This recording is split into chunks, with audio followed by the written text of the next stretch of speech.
خداوند یسوع المسیح ہمارے منجی یشوع مشیخ کے عظیم جلیل اور قدوس نام میں آپ سبوں کی سلامتی ہو۔ نبیوں کی کہانی بائبل اسٹڈی پروگرام کے ساتھ ہارون خان آپ کی خدمت میں حاضر ہے۔ عزیزو، ہم خداوند کے پاک کلام میں سے، بائبل مقدس میں سے، جرمیہ نبی کے حوالے سے اس وقت کے بادشاہوں، اس وقت کے عوام، ان کے سیاسی، سماجی، مذہبی حالات کو دیکھ رہے ہیں، سیکھ رہے ہیں، اور اس سلسلے کی آج 40ویں قسط ہے، 40th پروگرام ہے۔ خداوند کی شکر گزاری کرتے ہیں آپ سبوں کے لیے برکت کی اور سلامتی کی دعا، خداوند کے خوف میں خداوند کے پاک کلام کو قبول کرنے کی دعا، اور شکر گزاری کرتے ہیں اس بات کے لیے کہ آپ خداوند کے کلام میں آگے بڑھ رہے ہیں۔ جو بہن بھائی مسلسل ریگولرلی باقاعدگی سے سیکھ رہے ہیں، ان کے لیے بھی برکت اور سلامتی کی دعا، اور جو ابھی ہمارے ساتھ جڑے ہیں ہم ان کو بھی ویلکم کرتے ہیں۔ They can get blessed by this Bible study, اور گزشتہ پروگرامز کے حوالے سے بھی وہ مجھ سے رابطہ کر سکتے ہیں۔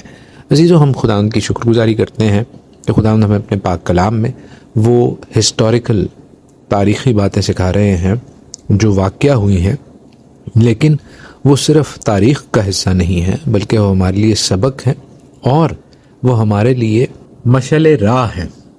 یاد رکھیے کہ کلام پاک is of course proven factual history, but it's not just history, but it is telling us about future patterns. کیوں future patterns؟ کیونکہ history repeats itself، تاریخ اپنے آپ کو دہراتی ہے۔ اور یاد رکھیے کہ یہ تاریخ بھی جو جرمیہ نبی کے زمانے میں واقعہ ہوئی، وہ آج کل کے زمانے کے ساتھ ریلیٹڈ ہے۔ ہم جو 40 پروگرامز کر چکے ہیں اس میں ہم یہی سیکھ رہے ہیں کہ جو لیڈرشپ کا رویہ تھا اس زمانے میں، وہ آج کل کے زمانے کے لیڈرز سے کچھ زیادہ مختلف نہیں تھا۔ لوگوں کا بالعموم جنرلی جو رویہ تھا، خداوند کے کلام کے حوالے سے خداوند نے جو وارننگز دی، انتباہ کیا، اس حوالے سے مور اور لیس سیم تھا۔ And we need to be aware کہ ویسا ہی وقت پھر جلد آنے والا ہے، اور اسی تناظر میں ہم مختلف بادشاہوں کے حوالے سے، کاہنوں کے حوالے سے، عوام کے حوالے سے، جو خداوند کے پروفٹس نے، خداوند کے نبیوں نے نبوت کی ہیں، ان کو پڑھ رہے ہیں، خداوند کے کلام کو پڑھ رہے ہیں۔ اور اسی پروفیسی سیریز میں ہم نے گزشتہ 2 پروگرامز میں بڑی تفصیل سے سیکھا کہ کس طرح جھوٹے نبی اور جھوٹے کاہنوں کی کیا وقت ہے جو قوم کو غلط راہوں پر گائیڈ کرتے ہیں، اور ان کی بھی ہم جانتے ہیں آج کل کے زمانے میں، آج کل کے دور میں کوئی کمی نہیں ہے۔ یاد رکھیے میں نے آپ کو بتایا گزشتہ پروگرامز میں کہ کس طرح ٹکڑیوں میں یہ قوم، یہودا کی قوم، بابل کی، نبوکد نظر کی اسیری میں جاتی ہے، اور ابھی کچھ لوگ یہاں پر موجود ہیں، کچھ نظام حکومت ٹوٹا پوٹا ہی صحیح لیکن وہ یہاں پر موجود ہے۔ اس تناظر میں ہم جرمیہ 29 میں پڑھتے ہیں، یرمیہ اس کا 29واں باب، پہلی 2 آیات۔ اب یہ اس خط کی باتیں ہیں جو یرمیہ نبی نے یروشلم سے باقی بزرگوں کو جو اسیر ہو گئے تھے، اور کاہنوں اور نبیوں اور ان سب لوگوں کو جن کو نبوکد نظر یروشلم سے اسیر کر کے بابل لے گیا تھا، اس کے بعد کہ کونیا بادشاہ اور اس کی والدہ اور خواجہ سرا اور یہودا اور یروشلم کے عمراء اور کاریگر اور لوہار یروشلم سے چلے گئے تھے۔ کون سا خط یرمیہ بھیج رہا ہے؟ کہاں پہ؟ بابل میں یہودیوں کے نام۔ سو دس از سگنیفیکنٹ۔ جیسے ہم نے 39th پروگرام میں اس سیریز میں دیکھا، پڑھا، خداوند کے کلام سے سیکھا کہ کس طرح لوگ ٹکڑیوں میں اسیر کر کے لے جائے جا رہے تھے۔ یروشلم میں یعنی یہودا کی مملکت میں تھوڑے سے لوگ رہ گئے تھے، باقی لوگوں کو اسیر کر کے لے جایا جا چکا تھا۔ ایک چھوٹا سا نظام تھا جو شاہی خاندان کے کچھ لوگ تھے، وہ حکومت کر رہے تھے، در حقیقت حکومت کیا کر رہے تھے؟ وہ بادشاہ کہلاتے تھے۔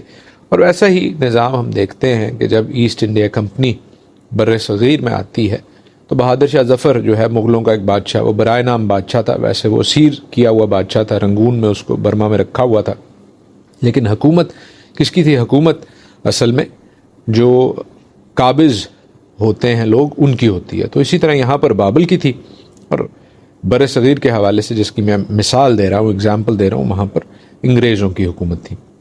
لیکن ہم دیکھ رہے ہیں کہ یرمیہ یہاں سے انہیں بابل میں خط لکھ رہے ہیں۔ پروفیٹک باتیں، نبوتی کلام جو ہے وہ یروشلم سے بابل کی جانب جا رہا ہے، اور یہ ویسا نبوتی کلام نہیں جیسے میں نے آپ کو گزشتہ پروگرام میں بتایا ابھی بھی دہرائے دیتا ہوں کہ لوگ جو ہیں وہ اپنے دل کی آرزوؤں کو، دل کی خواہشوں کو خداوند فرماتا ہے کہہ کر کہہ دیتے ہیں کہ مجھے آج یہ خیال آیا ہے، وہ خداوند نے میرے دل میں ڈالا ہے، اور یہ خداوند آپ سے بات کر رہا ہے۔ ڈرنا چاہیے، خوف کرنا چاہیے، اور اگر تو خداوند آپ سے حقیقی طور پر بات کر رہا ہے، آف کورس اسے خداوند کے نام سے شیئر کریں، لیکن اپنے دل کے خیالوں کو نبوت نہ کہیں، نہ ہی نبوتی کلام کہیں۔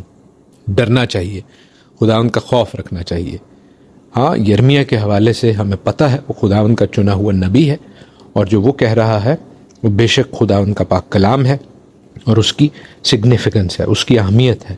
ہم پڑھیں گے آگے جا کے کہ خداوند جو جھوٹے نبیوں کی نبوتیں ہیں، نبوتی کلام وہ خداوند کے ساتھ ریلیٹ کر کے لوگوں کو سناتے ہیں، ان کو چیلنج بھی کرتے ہیں۔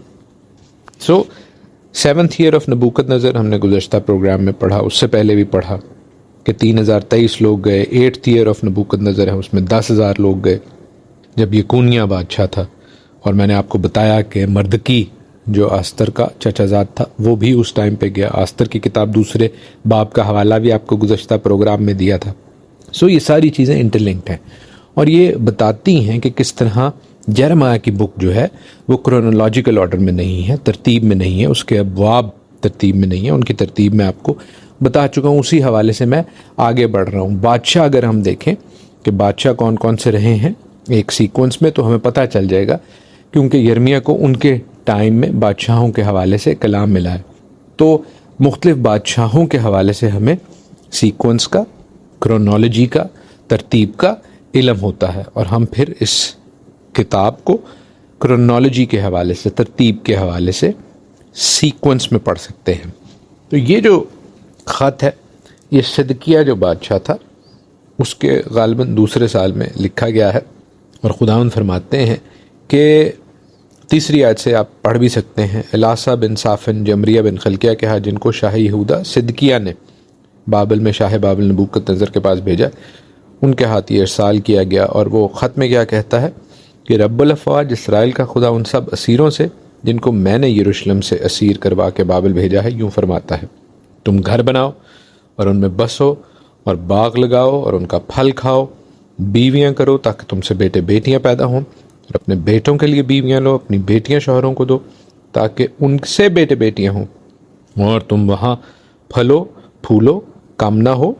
سو God is actually giving you an opportunity to flourish. آپ اسیری میں گئے ہیں، وہاں پہ فلرش کریں، وہاں پر رونا دھونا نہ کریں۔ آپ وہاں پر گئے ہیں، آف کورس آپ وہاں پر غلام نیشن ہے، ایک ایسی قوم ہے جو اسیری میں ہے۔ آپ اپنے مالکوں کے لیے تو کام کریں گے، لیکن آپ اپنے لیے بھی کام کریں۔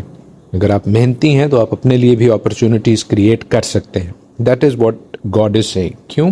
کیونکہ you got to stay there. ابھی آپ کی اسیری کچھ سال رہے گی۔ بہت سے نبی، بہت سے کاہن یہ میسج دینے کی کوشش کرتے کہ ہنی خدا تن واپس لے آئے گا، نہیں، خداوند کہہ رہا ہے میں آپ کو وہاں پر رکھوں گا۔ And that is the difference between the true prophetic word and the false prophetic word, یعنی سچے نبوتی کلام میں اور جھوٹے نبوتی کلام میں یہی فرق ہے۔ دیکھیے کیسے 8ویں آیت میں خداوند فرماتے ہیں، بلکہ میں 8ویں آیت سے آگے بھی آپ کے لیے پڑھوں گا، کیونکہ رب الافواج اسرائیل کا خدا یوں فرماتا ہے کہ وہ نبی جو تمہارے درمیان ہے اور تمہارے غیب دان تم کو گمراہ نہ کریں، اور اپنے خواب بینوں کو جو تمہارے ہی کہنے سے خواب دیکھتے ہیں نہ مانو، کیونکہ وہ میرا نام لے کر تم سے جھوٹی نبوت کرتے ہیں، میں نے ان کو نہیں بھیجا ہے، خداوند فرماتا ہے۔ کیونکہ خداوند یوں فرماتا ہے کہ جب بابل میں 70 برس گزر چکیں گے تو میں تم کو یاد فرماؤں گا اور تم کو اس مکان میں واپس لانے سے اپنے نیک قول کو پورا کروں گا، آمین۔ سو دیکھیے کس طرح خداوند جو ہے، جو باتیں میں آپ سے کہہ رہا ہوں ان کے حوالے سے ہمیں ببلیکل ریفرنس مل رہا ہے۔ یہ کوئی میرے دل کا خیال نہیں ہے، میں کلام پاک کی تفسیر کر رہا ہوں، اور کلام پاک ہی جب کلام پاک کی تفسیر کرے، اس کو سمجھائے، تو وہ سب سے بہترین طریقہ ہوتا ہے۔ اور یہاں پر وہ خوبصورت ترین آیت ہے جس کو میں اپنے لیے ایک بڑی مشعل راہ سمجھتا ہوں، اپنی قوم کے لیے مشعل راہ سمجھتا ہوں۔ خداوند کہتا ہے میں تمہارے حق میں اپنے خیالات کو جانتا ہوں، خداوند فرماتا ہے، یعنی سلامتی کے خیالات، برائی کے نہیں، تاکہ میں تم کو نیک انجام کی امید بخشوں۔